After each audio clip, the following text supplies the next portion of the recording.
party people? It's a Friday. It's the day that Mr. DeSantis decided to open up every single orifice in Florida. It's now time for us to bring on our main attraction.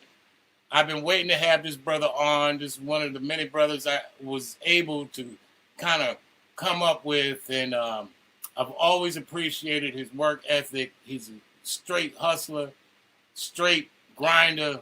You know, work ethic is off the chain. You know, since we were little, he was always making tapes and putting stuff out there for people to listen to.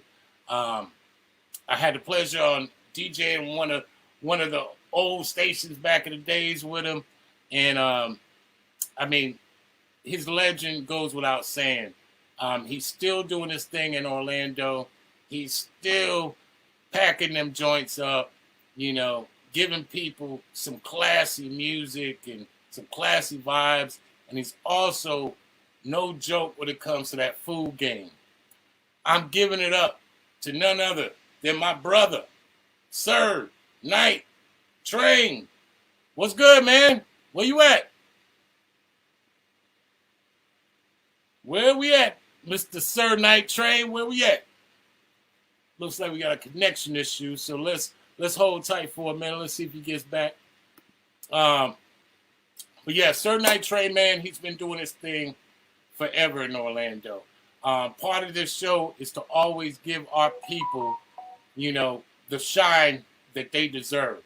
A lot of us do the work, you know, but a lot of us don't get to see, you know, or hear the story from the people themselves, or why they were inspired to do what they were, to me, born to do. Orlando has so many gifted people out here, man, and we done served up this entire state, if not the entire nation. Once again, you know, Sir Night Train is one of those generals in the war. You know what I'm saying? So let's give it up for my brother. He's back. Oh, I'm back. Sir Night Train all aboard. In the house. All aboard. All aboard. All aboard. Yes, sir, man. I had to give myself a round of applause. You made me sound good, bro. I heard that, bro. I mean, shit. You made me sound good. I feel celebrity-like. This is what you do, man. This is what you've been. I mean, you've always been that dude that's been out here grinding and hustling and putting your work in. And despite all the different changes that's happened in Orlando, despite all the different clubs that's open and closed down, and despite all the different people that been with us and died, you know, you still up in this piece doing your damn thing, and that has to be celebrated while you're alive, not while you're dead. Exactly. Blessings on blessings. That's so, all I can say. Mr. Night Train, for those that don't know who the fuck you are, give us a little background on where you from, and how did your childhood get you to the point where you started looking into music as a way to do your thing? Well, it's unfortunate some of y'all don't know who I am, but that's not here nor there right now. I heard that. But you know, I'm a Florida boy right now. You know, everybody wants to claim me New York, New Jersey. Yes, all my people from upstate, up north. Talk about it. I claim Florida. That's Talk about it. Born and raised right here. Yes, sir. Right here in the Orange County. So you and where at in Orange County? See, how at the hood? I'm everywhere, bro. So I came up off Rio Grande. You know, Shouts out to Rio Grande. Yes, you know how to do it, man. Franciscan. You don't know what Franciscan? One time for Richmond Heights, Florida. Yes, sir. You gotta know what it is. Yes, TCG. Motown. We called it Motown back in the day. Oh yeah, Motown. That's across. You know how it is. Motown Live. Yeah. You got Ivy Lane, bro. 4400 block, Mercy Drive. Yes, sir. Man, I can keep going. I've been everywhere. That's why I'm so known. Yeah. Everywhere. And what school did you go to? What school did you go to? All right. You know, you want grammar school or you want high school? Just give me the high school. Just give me the high school. Oak Ridge. The Ridge, man. The Ridge. The no joke Ridge. Watch out. Watch out. Right? I mean, dude, there's so many people. I got to talk to Rich. Yeah. Yeah. My brother Clyde, Ridge. Yes, right. There's so many people that went to Classic. that school. Classic. I mean, there's legends out in this piece. Classic people went to Oak Ridge, man. I mean, shouts out to all my Edgewater heads. I mean, shit. Oh yeah. I'm repping Edgewater, bro. But my wife was Edgewater head. So yeah, you already know, bro. Yeah, but I'm married in the family. Shouts out to the Ridge, bro, because the Ridge done put out a lot of good talent, a lot of good talented people. Yes, sir. And you would have never thought it. But back in the days, the Ridge was a little bit different. A little bit different. It was a lot of bit different. When we say a little bit, it was a lot of bit different. It was, with the advent of Dr. Phillips breaking up the whole monotony, you know what I'm saying? And then you had, Jones High, with all my colored folks. Oh, yeah. With that choo-choo. Shouts out to Jones. Shouts out to Jones. Jones High, man. Tigers. You know how we rock. That's my adopted high school. It was a mix. it was more mixed area back then too. Like it had a little bit of everything. Yeah, your Puerto Ricans, your blacks, your whites. Right. It was a very mixed bunch in that little area. And, because they had the buses all in from different areas to get us to this one particular school. So it was diverse, you know what I'm saying? And that was a good thing. Because you begin to know about other people's way of life, other genres, even with come to music, other things people was doing. I mean, I ain't know you could smoke Marlboros in school, but what was a Marlboro? I came from the Newport era. Shouts out to all my Marlboro crew, man. I mean, if you grew up here, man, you had to start out in them Newports, man. It was just the thing, man. You had to get. Let me get a poke. Let me get a poke. Get a poke. You gotta get lucid. Let me get lucid. DJ Shu on the chime in. He said one of the first superstar DJs I heard when I moved here. Salute. Salute for sure, man. Yes, sir, man. Still holding it down. You already know, man. So like I said, you grew up in that kind of area. Did you go to Memorial too? Yes, I'm a soldier, baby. Okay. I am a soldier. Yeah. Now shout out to all my Memorial crew. I am a soldier. It's undoubted. It's in my veins. If I pull my sleeve up, it's gonna bleed that red right in there on that Memorial soldier.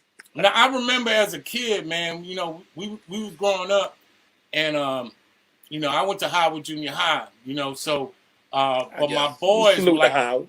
Yep. My boys, one of my boys, he lived over there in Motown, and so they would bus him all the way to Howard, and so he lived right. Yeah. He lived right there off of Bruton Boulevard, right there in front of the strip mall. Motown, baby. Yeah. So we would be over there tough, man, just hanging over there, man. And then, like I said, I always loved that record shop across the street. Yeah, and I'm like, damn, bro. Shack, baby. Platter Shack, bro. Platter Shack, baby. I mean, I was always fascinated, even at a young age, by the record stores. I just like sometimes even just go in there and flick through them and see what was there before I started buying heavy. Wax, baby. That wax, man, and that was just a great historic spot. It's sad that place is no longer there. Right. But that was a part of Orlando history right there, bro. Right, especially with the Platter Shack. Platter Shack was around even before we acquired it. It was already legendary, even before we acquired it. Right. And, with the advent of SoundScan, we were scanning for a while, baby. So it became more popular to have even artists come through and promote theirs just for scans for people to buy their. It was more personal then. It's not like internet where you just you get views now. Back then it was personal. You had to buy the actual body product. Then they had the artists come to the store in stores, sign autographs. So it's a different thing now. But talk about that for a minute. You said it was more personal.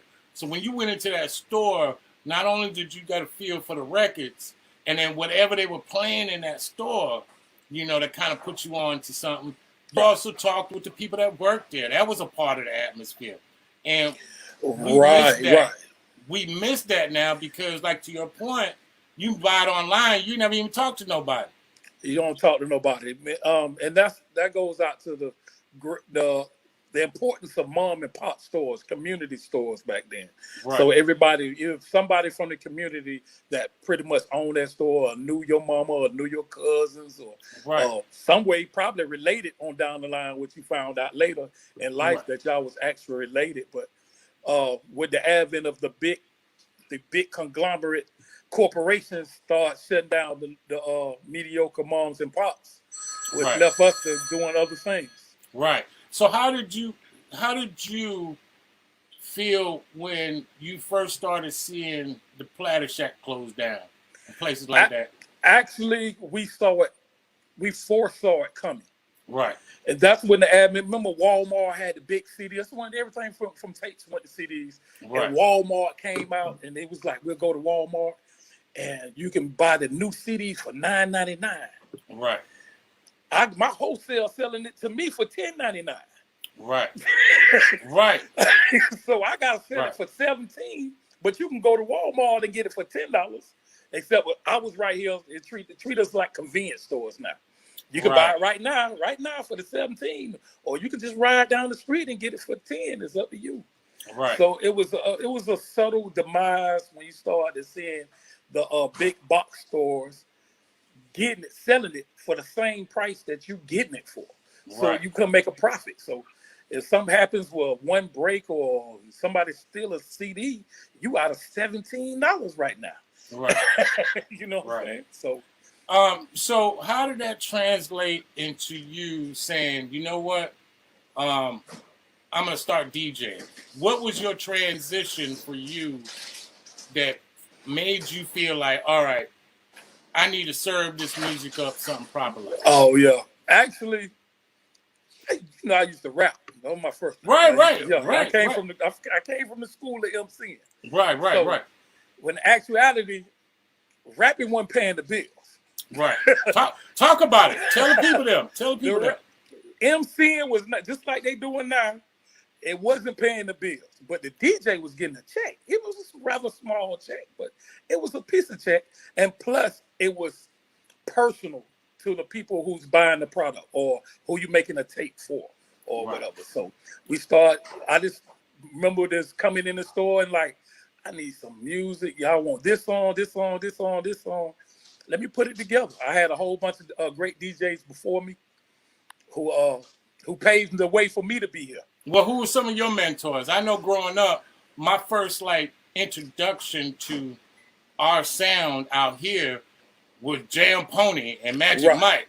I used to get them tapes all day long, and that inspired me to bro, I need to get on these turntables. One of my greatest influences is you can hear it with my music is DJ Slick Vic from Jam Pony. Slick Vic, shout out to Slick Vic, bro. Shout out to Slick Vic. Not just that, it was all about his blending. Like I was a music entity. Like I listened to, he can mix. He can. Oh, you know what I mean? Right. So that really impressed me more than playing the music. Right. Music side. And Mike was the man. So, I mean, I tell people this all the time. Coming up, he used to make these hip hop tapes that would literally blow your fucking mind. Mike was the man, and we had what's my boy, man? New York, they stayed on the east side.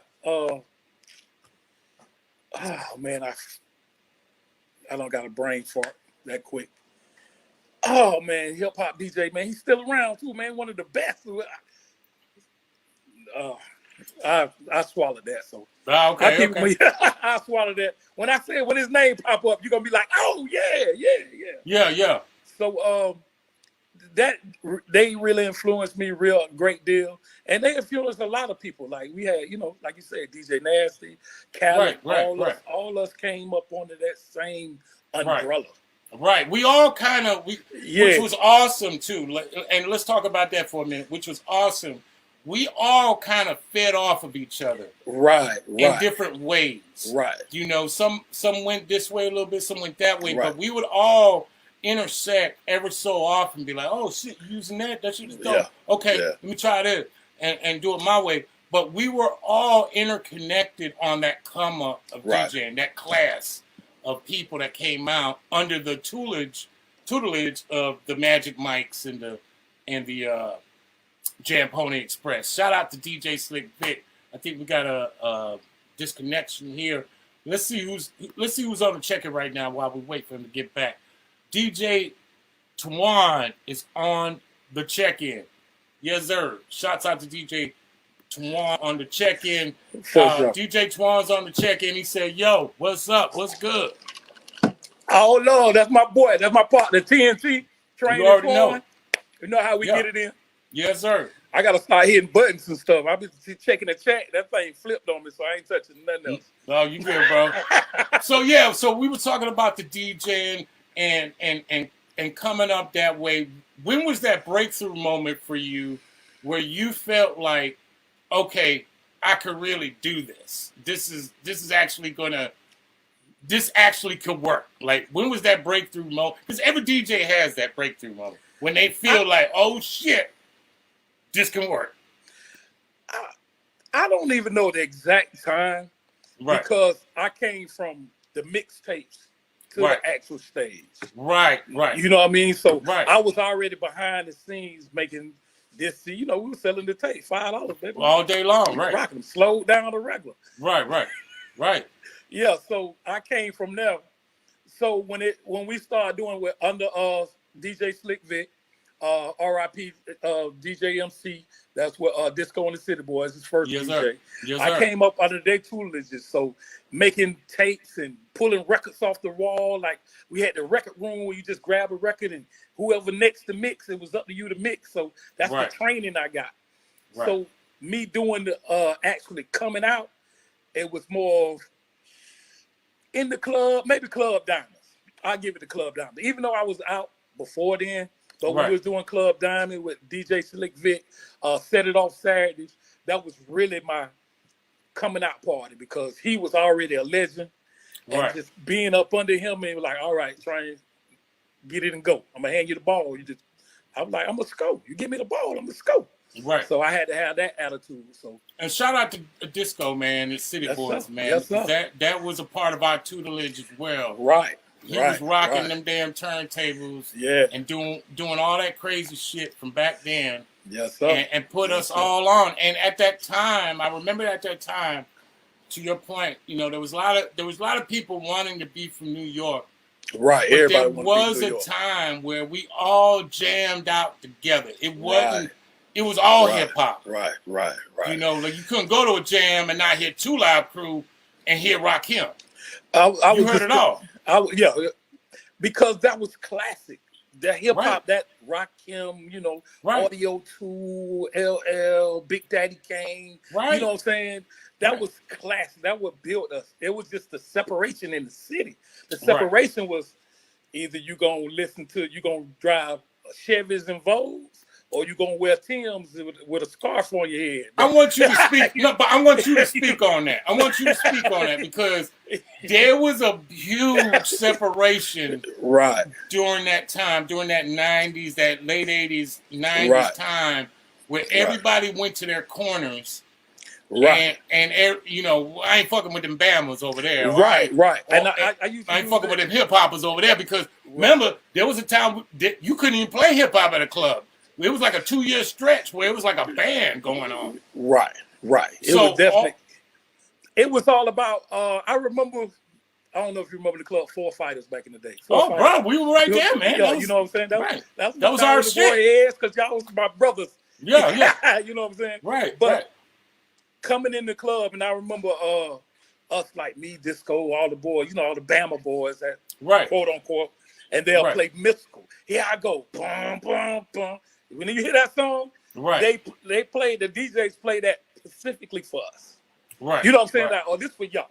Y'all with us, even though we've been playing this hip hop all night. Right. But we know what y'all do something slightly different, but they'll play something for us. And that was kind of like the icing breaking, like, all right, dog, we appreciate you. We over here, y'all can do y'all thing. We just gonna sit in the back and do our things. Right. Because what united us was the women, the club, the spot. Right, but you can say that again. Right, and then you know, to your point, when places like Heroes, and the Breakfast Club, Classic Heroes, and the Tupac, Mill, Busy, right? Everybody came to the right. Metro. We all kind of, and I remember that year. Yeah. It had to be somewhere around maybe about 95, 96, where it stopped being about I'm from New York. I ain't fucking with but you. Y'all understand? I was telling my homeboy earlier. I was like, yo, when we was doing when hip hop, like you like say Nasty. I don't fit to say his nickname again. I promise I wasn't gonna say. Oh, okay. Shout out to Nasty, yo. Yeah, you know what I'm saying, Nasty. You know, they was doing. Remember, that was on the side of we ain't with that Bama music. Right. They ain't play that Bama music. No. But now I look, here it is, 20 years after that, even though it's more than that. But he get a Dirty South award. I was like, that's a blessing. Right. That's growth, even in our city. You know what I'm saying? So I was like, yeah. And you know what? I never looked at it that way. But I remember everything you're talking about because, like I said, the city was so divided. Right.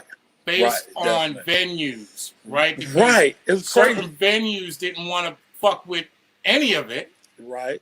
And then certain venues were known for this. Right. And then so they separated us off rip.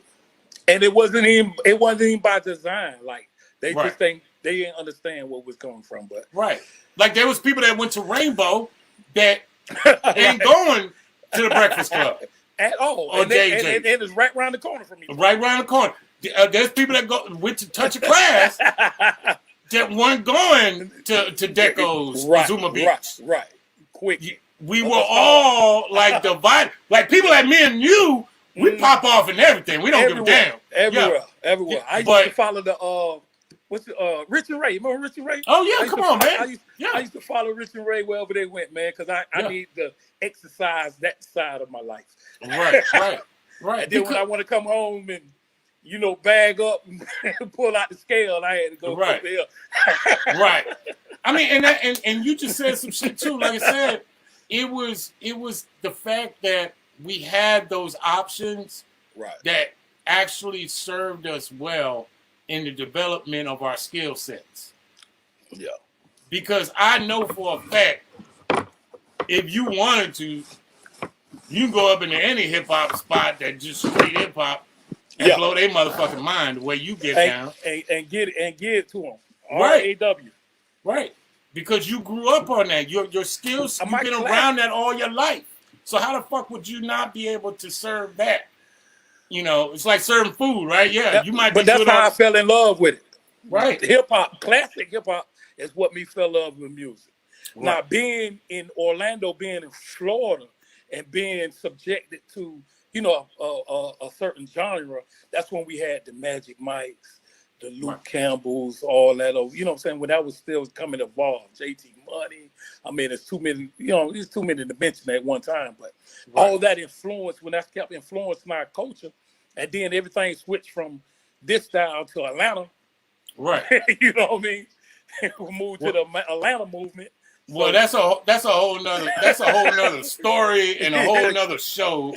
Because if you ask me, they came here to Orlando and we gave them that whole sound. They get, man. Listen, I still got signed, handwritten Lil Jon CDs. He handwritten.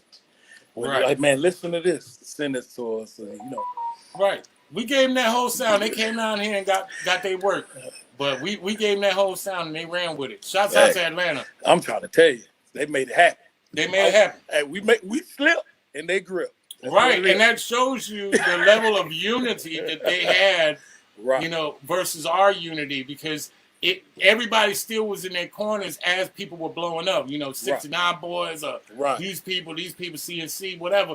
Everybody was in their own camp, but had they took the business model that Atlanta had, which was, you get on that record, I don't give a damn if you don't do that kind of music. Get on that, everybody get on that record. Get on it. And represent the whole city. Right. We would be a lot farther when it comes to our musical sound. Yeah, we can make the argument. Magic Mike still wear the crown. Is all I'm saying. Of course, and you still wear the crown, bro. And there ain't gonna be nobody greater no time soon, because he's still making a move. He's still making a move. Mike's still making moves right now. Ain't that incredible, man? Yeah. I mean, we've been at it for years, Right. but we were kids when he was doing this thing, and he's still rocking. man, and still rocking, man, and still got it. That's why I was like, and still got it. I was like, man, I had texted him about maybe a couple months ago, and I was like, man, I'm finna bring the 1200s back out. He was like, go ahead and do it, and I showed him I had set them back up. I say, since everything went to the little controller, I was like, shoot, I ain't gotta tote this stuff around. At first, I was, well, you know how it is with the purists. Right. You know what I'm saying? I'm still rocking the turntables. I know, but it was like I had a battle with the purists. Like, right? Come on, man. But I was like, y'all told that to every venue. Like I have a lot of venues. Like I do a lot. Talk about it. So if I just y'all remember bringing 18 crates to the club? Man, bro, you know how happy and then got to get 2 each. Right, 2 each. You know what I'm saying? I was like, hey, man. Yeah, man. I love this digital thing now. I ain't gonna lie. Yeah. And when did you finally convert over for all my gearheads? When was that final conversion? Because I remember you was rocking the CD joints forever. Listen, I started with what's the first one? Stanton. Remember Stanton? Was Stanton had the first one? I think they're the first one that had Stanton. And then they had that rack. They had a rack. Well, I remember those. Stanton had when they I'm talking about when Stanton had the turntable to go digital. No, right. They had the digital. So I started out from the gate, like trying to figure out a way to stay above the digital age. You know what I mean? So when I got the CDs, because I remember doing DJing 2 CD decks where they had that little 1 second pause. Oh yeah. And you had that shit down, dude. I watched you in action, and I still, if you told me to do that shit, there would be no way that happened. I wouldn't have been able to get that. Second pause, right? You trying to mix, and this is a little pause, boy. You got right. You got to ride it. So, actually, my full conversion came through. When the CDJs probably came out. CDJs. Oh, okay. Yeah, so CDJs came out and it gave me a little flexibility, and I can just put all the songs I want in a set on 2 CDs and whoop, whoop, whoop, whoop, whoop, whoop, whoop, whoop, whoop, whoop, whoop. You know what I'm saying? So that was like love, and that was probably I'm bad with years, bro. So I don't want to put no time stamp on it. Man, I'm terrible with years. I will give anybody money, especially in our profession, that could remember dates and times. Yeah, I can't. Given all the partying and stuff we've been no time stamp on it, man. I just know it was. I've been doing it for a long time, right? And it kind of made me lazy, but it was. I was doing a lot. I was DJing clubs. Right, you were doing back-to-back shits and mixtapes, right? Mixtapes. We got a whole bunch of shops to run. Right. We got to move. We got wholesale. We got people buying mixtapes. We got Jam Pony wholesale. We got. Man. We had to keep the wheel turning, baby. We got to keep that wheel turning. And so, okay, let's speak on this. What was your first? When you said you got into that club, when did you feel like how was that first experience? Like for my young heads that that probably been bedroom DJing all their life and never got to the club. Listen. How did it feel for you? Like that was probably my first day out, but my first actually like being in front of a crowd. I used to be with Mike Green. It's a club called Mike Green's. I was on Mike Green DJ. Shout out to Mike Green. He used to come to the club, and I was security. You know, I used to kickbox and all that stuff. Right. Remember that? All day. So I was security. So a couple times I used to play around on the turntables, and he was like, I had some friends who lived in my neighborhood, my little brothers, Seamus, JT, One Love. You know, they was always on turntables. Maury, Ricky, they was cutting. All them DJs around here was cutting and scratching, but I was rapping at the time. But I play around within the mix. So a couple times when we started doing the club, Mike would leave out the DJ booth, and the song playing, and he'd be like, "Hey, Train, check, play the next song. And I'm like, play the next song. So I would go up there, put the headphones on, play a song. Then I start doing what I've been learning with the boys. Right. After a while, he was like, "Oh man, you ain't security no more. I need you up in the booth." Oh shit!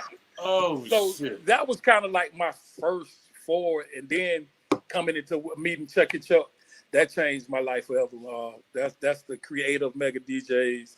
He was the manager of Jam Pony Express, and he kind of like took me in up under his wing, showed me the game he was doing, and I added to it. We got somebody on the shout out here. Queen Ayana. Oh yeah. Tell her, hey Queen, I'm sorry, Queen. She wanted me to play tonight. She said she felt like I should be going live. She needed some music therapy. I heard that, man. And she could pull up at the Astro Skate tonight. I'm at Astro Skate tonight. I'm at the skate ring tonight, so you come to the skate ring. Skating ring, man. And like you guys, yeah, I'm doing it tonight, but. So talk about that too. How does this coronavirus affected you personally, not being able to be out and do what you do? Oh man, it impacted me heavily because my schedule stayed full. I mean, we had a lot of you got bills that need to be paid, and that was supplemental to your your daily and household income. So it took a good toll on what I was doing. However, I never quit my day job. Right. So even the day job ain't never enough. But if you don't have no hustle, if you ain't got no day job and a hustle, that's your fault. You know what I mean? That's what it is, man. I mean, Orlando, Florida, in general, is a tough place to live. I mean, and if you ain't got no plan, and you can't do what you need to do, I mean, it's going to be real hard out here for you. I tell people right now, if you haven't learned no hustle or creative job or something outside since this pandemic started, it ain't in you. Right. It got to, you know what I'm saying? It got to be in you, man. Right. Because, you know how we was back in the day. Hey, baby need diapers. Mama need shoes. You smell me? It's tough, man. You got to have a hustle. You got to have a hustle. So, that's how I started cooking peanuts and cooking. I don't care what it was, whatever it was. You want to do USB, you want me to make a CD, you want me to pull up to grandma's house with something in the trunk for you, whatever. You know what I'm saying? Right. Oh man. And we're gonna talk about that on the other side. We're gonna take a quick break. And hey, bro, it's an honor to have you on, bro. Serve Night Train on the Soul Show with your boy Rome. Let's do that. Let's do the damn thing. Oh yeah.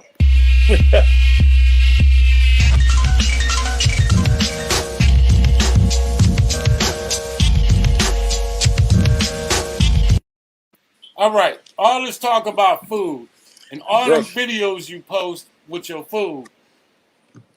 How did you say, all right? I mean, we grew up poor, so we know what it was to put things together. I mean, our class of people were cooks by default. Right. Yeah. But what's up with them boiled peanuts? Why are you the master of boiled peanuts? What made you take that? Actually, it was something I always enjoyed. Like everybody. It's It's a Florida thing. It's a Southern thing. Right. Some people call them goobers, or you want the green peanuts. I done learned a whole bunch about peanuts. But I always wanted to go the extra step. Right. You know what I'm saying? Like, all right, you got some peanuts. Oh, these dope. Then I heard about putting like the smoked neck bones in the flavor. So I started doing that. Then we saw something like, let me try some oxtails. Cook them with the oxtails and see what. And then it took off from there. So we got curry flavor, barbecue, oxtail, neck bones. Now a lot of people doing seafood, putting shrimp and corn and off in the peanuts. Just give it a nice trade, boy. Peanuts. I mean, you definitely been putting up that food porn for a minute. Right. If people ain't biting off that, something wrong, bro. Cause just creating another avenue for revenue, man, and just that. something you enjoy. And it's the overhead is not gonna kill you. You know what I mean? Right. So my problem was putting a price on it because I put so much money into it, trying to get it to your taste. Right. So I was like, hey man, everybody gonna pay no $10 for this, man. You better try to get the $5 like they have in the store. But it's just what I let them do. Go get the ones out the store. Right. And so you stop. So you're not doing that. No. I tell them go get the ones out the store, then come see me. Go talk about it. Go get that belt and come back over here where it lock up. Come get the whip. All right. Let's go to favorite record that if you had to have one record to bring in that damn club, what would that record be? That you know everybody gonna remember you. See, but you gotta understand, man. I do so many types of venues. Like it depends on what grown is sexy, depending on where I'm at. But if I had to, none of that matters. If you had one record, it's like if you had one bullet, what gun you gonna use? Oh, I got 2 songs. Okay. Who You With, Lil Jon. Okay, Who You With? Yeah. And Can't Fuck With the South, Trick Daddy. Okay, you heard it from Night Train. That's the record. That's the club record. That's not my favorite record. Right. But if I come in there and I play that and they hit me on top of that, the roof blowed off. It's a wrap. Okay. It's a wrap. All right. It's a wrap. Craziest club night. Craziest thing you ever seen at a club. Go. Oh man, I'm gonna make sure I don't get sued for that one, so I'm gonna skip that one.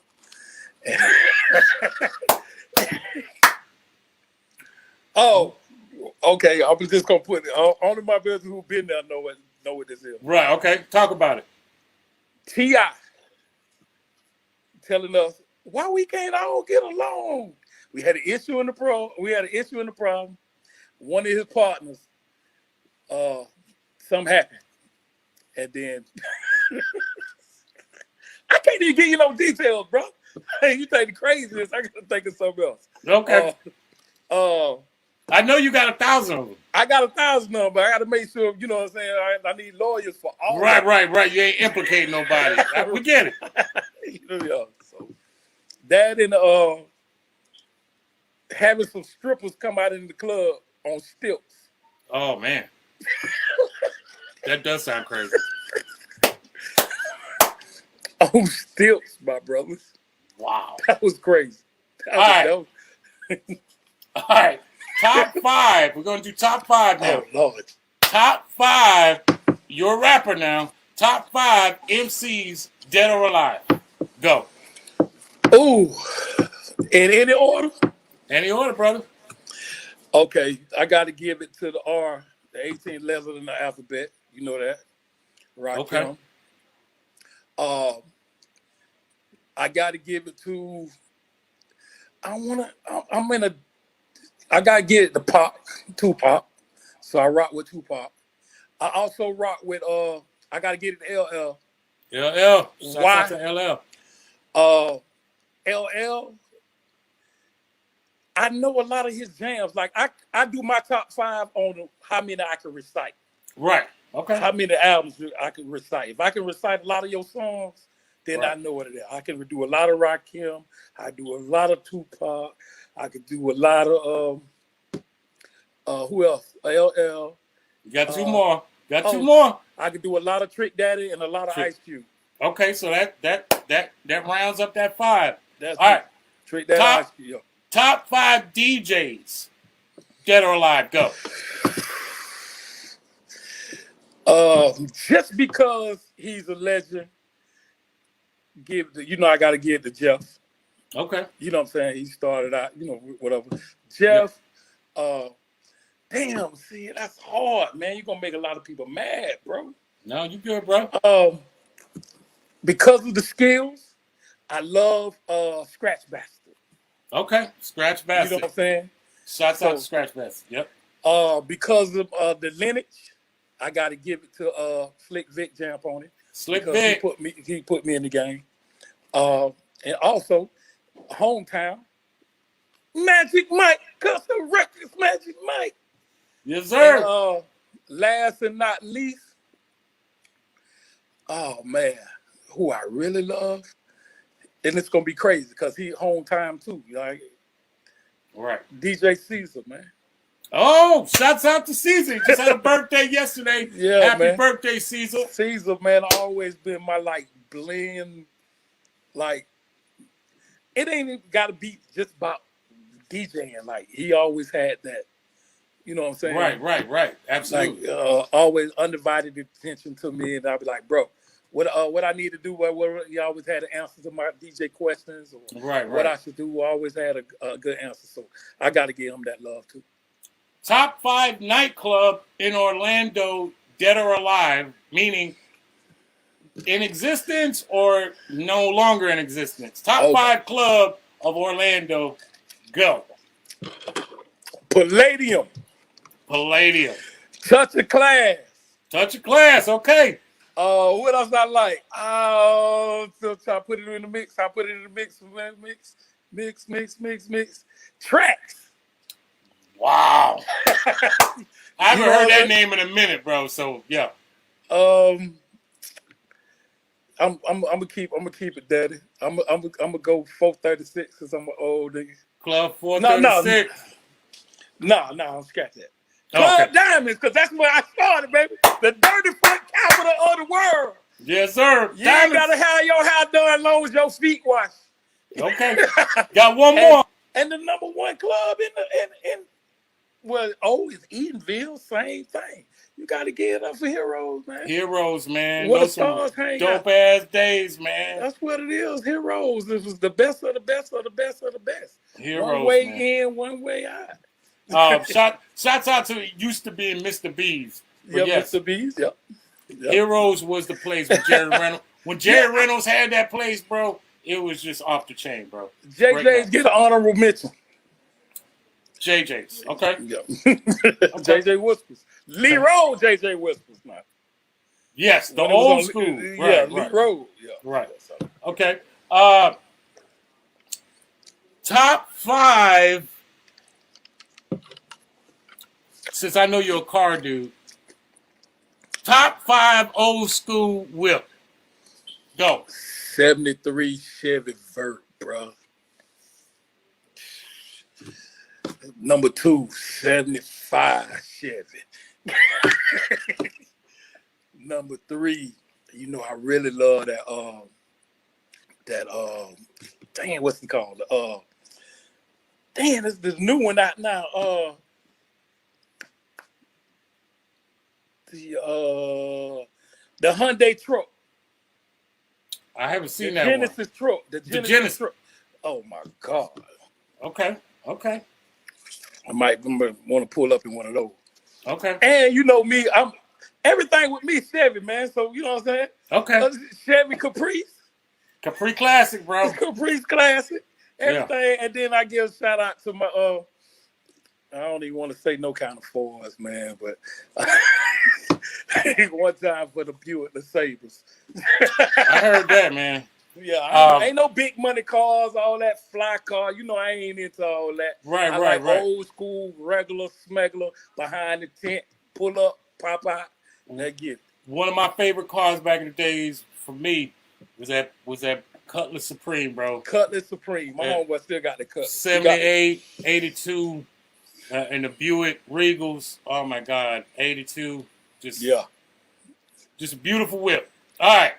So we did the whips. Top 5 places to eat in Orlando. Go. Oh, you asking the fruit critic his top 5. Top 5. If you got to eat right now, and then you got 5 places to go, where are they at? Oh, look at that. I'm sweating right now. I believe it depends on what you want to eat. So you want seafood, you want... No, I'm talking about what you want. What, me? Right.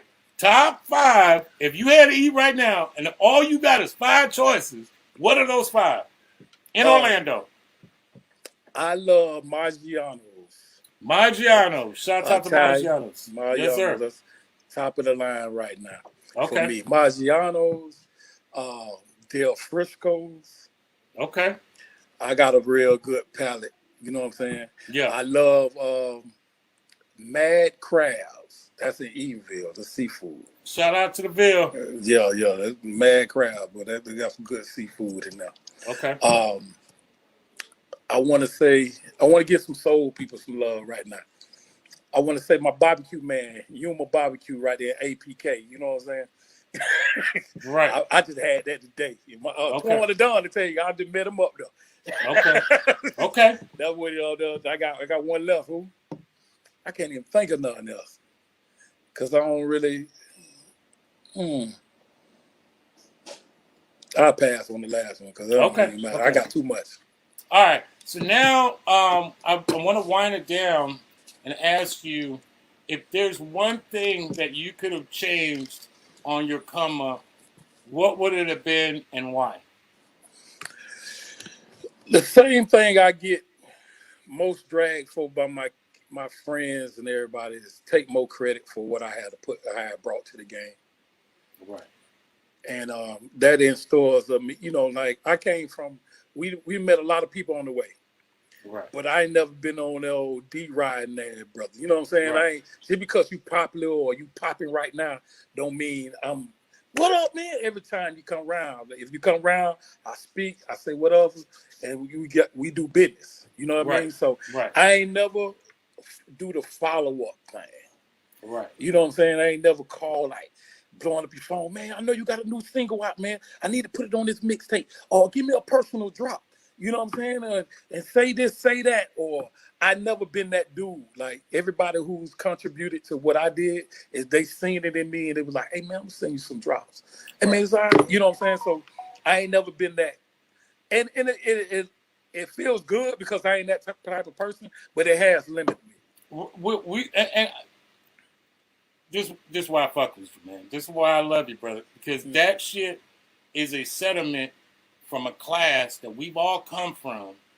And something as silly as, and I'm not going to mention names, but we were just talking about the other day about how we didn't take a lot of pictures with people. No. And we were around all these people, and it's crazy because now we look back at it, I got kids, and I'm telling them I did this, I did that, and they look at me like I'm lying.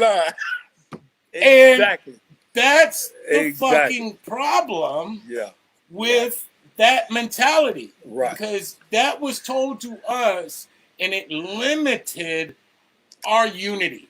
Right. Instead of celebrating someone, we actually found a way to create the celebration of someone, meaning you're riding their dick. And that shit is stupid. Yeah, right. It's stupid. Right. Because we are the only ones that do that to each other. You are absolutely right.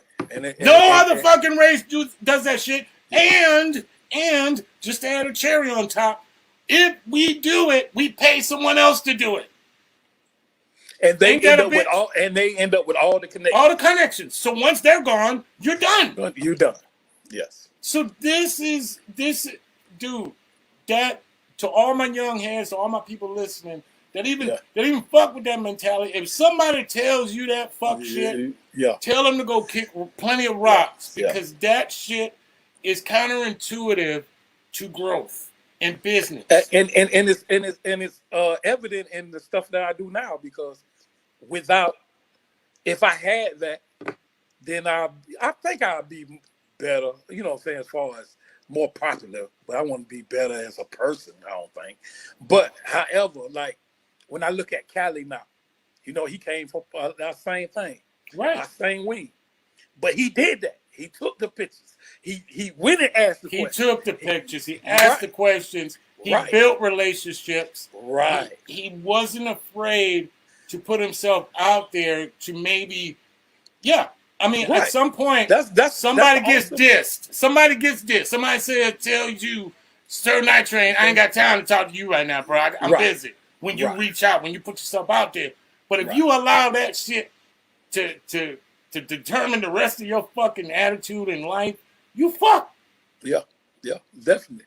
Definitely. So being not putting myself out there more is what and that's crazy coming from you, because yeah. you put yourself out there Right. for real. So how the hell?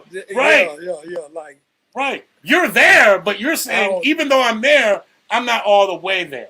I'm not saying, hey, bro, check this out, man. You know, it's glad taking that next step right to build relationship. Because a lot of times what happens is we're thinking by not fucking with them, it's a me thing. But in actuality, what about everybody behind you that's depending on you to do it? Right. And not just that, because everybody behind me depended on me to do it. Right. I'm more the person that I want everybody behind me to learn how to do it. Right. But like anything like anything else, we are hurt more by not having mentors. Right. Right. We call it dick riding. But it's not. Right. It's mentorship. But we didn't understand that back then. No. Because we understand that. We don't have those conversations. Yeah. We was like, hey man, I ain't riding nobody. Yeah, hell no, man. Bro, he got on, I get on. Ain't nothing, man. Shoot. Right. You know, he got 2 feet just like I got 2 feet.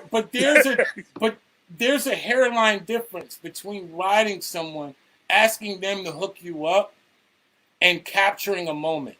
Meaning, taking a picture, a snapshot, like, hey, to let a person know you're alive, you exist. Hey, bro, I appreciate what you're doing. Pleasure meeting you, and keep that moving. And don't allow other people to change your mood because they might not be into what you do. And that's how I built, man. I just can't go. I just couldn't pull up to nobody after we done met and be like, hey, man, can you blase about whoop whoop? Man, fuck that, man. Man, go on, man. Enjoy your food, man. You finna do a show? Yeah, I'm in the back cheering you on. Right. That's it.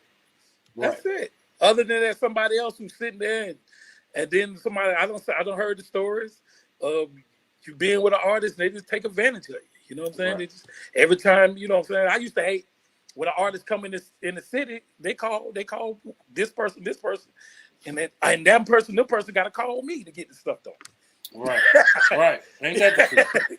You know what I'm saying? But that's a part of that. Yeah. I don't want nobody to do anything for me.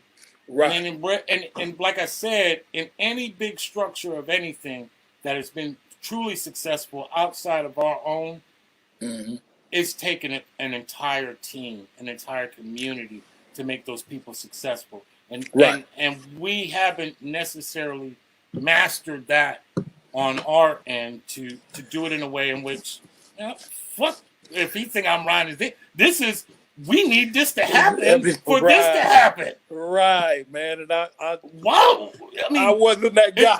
Right. I wasn't that guy. No. Funny story. Yeah. I'm coming out of work. I'm in Kansas City. Shout out to all my Kansas City people when I lived in Kansas City. KC. I'm coming out of work, and I happened to work right in front of a stage where they were doing a lot of performances. So one night I come out late. I'm tired, man. I want to go home. And I'm about to get on this elevator to go home. And lo and behold, I turn around and there was Grandmaster Flash. What? And I'm like, oh, shit. and the dude in me was like, yeah, man, but fuck that. I don't want him. But I was like, if he would have called me in the 90s, it would have never happened. Right. But I turned right to him and I said, dude, you inspired me to DJ and you made one of the greatest records I ever heard in my life, which was The Message. And that made me want to get into hip hop. But I had to tell him that. And you had an opportunity. And I had an opportunity to tell him that. And I was like, you know what? Fuck that. I mean, because once again, we have the ability to give our people roses now. Right. But we don't give them the roses. Because we're on that, fuck that nigga, I don't want that nigga. And then be all crying when the people are gone. Right. I wish I would have said something to him. He's standing right next to me. Right. And a lot of these people are not as big as we think they are. A lot of them would take the conversation if we just talk to them like a man. Yeah. You know, and tell them that, hey, bro, I know you probably hear this all the time, but hey, from me to you, bro, I couldn't be alive tomorrow knowing I seen you and then tell you, hey, you were part of my come up. Right. But you got some growth. Because we've been in the elevator now that probably still said, Grandmaster Flash, you a bad man. Right. I'm still with my attitude today. I still can't do it. Even though I know it's wrong. Monique says, what's up, my brother? Hey, what up, DJ Mo Better? And Sam Turner says, what's up? What else, Sam? What's the deal, Pickle? Okay. So, yeah, like I said, bro, it has been a complete honor and a privilege to get you on my show, talk about your legacy, your journey in this thing we call Orlando hip-hop. Right. I know I can't do it all, but I believe I'm making the very first step, which is to put shine on our people so that they can fucking tell their story. And we're not telling somebody else's story. We're telling our story, the story that originates in Orlando, so that not only our people can hear something like, damn, I see you working. Damn, now I see you doing your thing. Hey, you know what's even more crazier, bro? Yeah. You know I don't do interviews. Okay. None. You the first guy, you know a homie, we go back like A-Track. All day long, bro. Because you reached out to me. Right. I don't talk.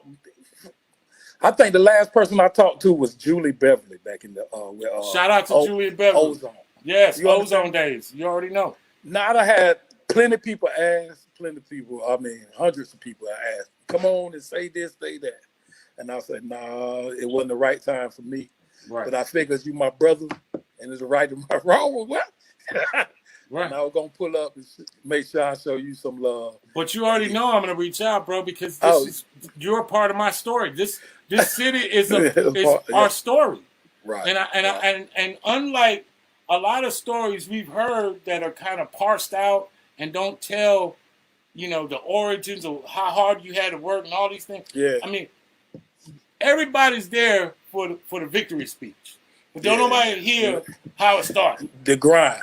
The grind, man. And so this is what the Sound of Orlando is all about, bro. Like when I say the Sound of Orlando, obviously I am talking about me, but I'm not the only. I'm not the only part of that sound. Right.